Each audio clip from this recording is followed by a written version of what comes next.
So this is Jessica, and she presented to me, this was probably somewhere in 1996 or so, because it was before digital radiography. And this is how we used to handle teeth with open apices back then. These teeth were both necrotic, and I remember distinctly both Jessica and her mother cried when I told her that she would need root canals on both of these teeth after her traumatic dental injury. I said, don't worry, we have this thing called apexification. So what we're going to do is we're going to get these nice and numb, shouldn't hurt at all. We're going to make a small hole in the back of these teeth where no one can see.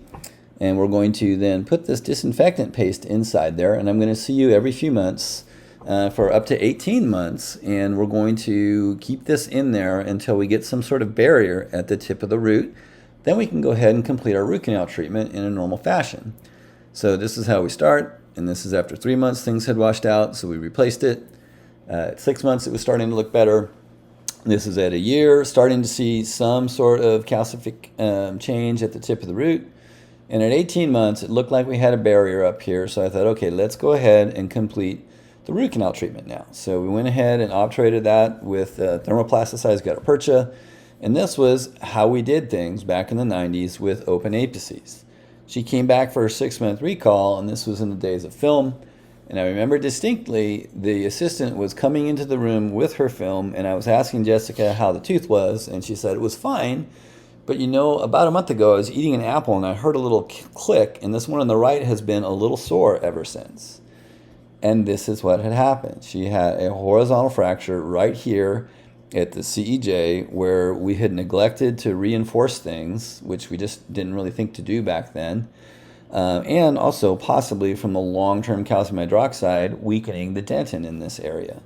So this is a mess. And remember, I told you that she and her mom cried when I told her she needed root canal treatment. We actually lost her to follow-up. I'm not sure what happened after that. She was probably going to try to hang on to this for a little bit longer and then get an implant. She was about 14 at this time. So we have to do better. So this is my research at Loma Linda.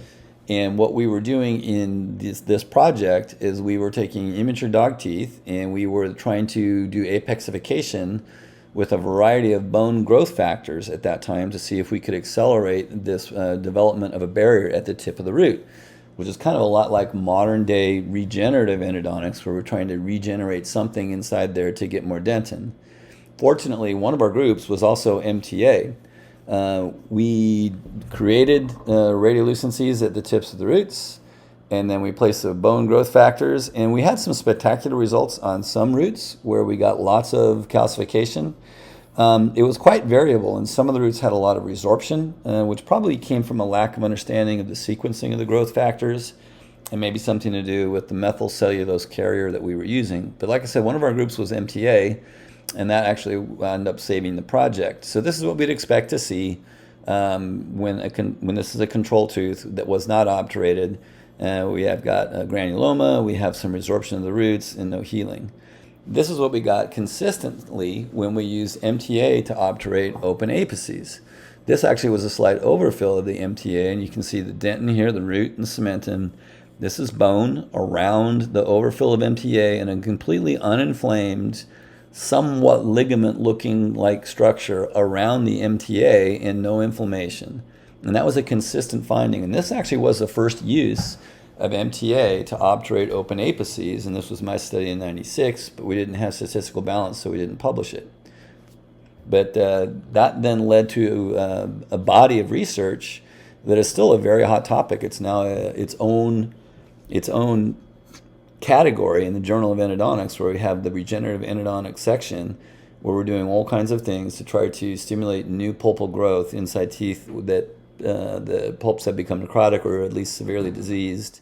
And this was one of my groups, transforming growth factor beta, that we used, and this was actually in press in 2020.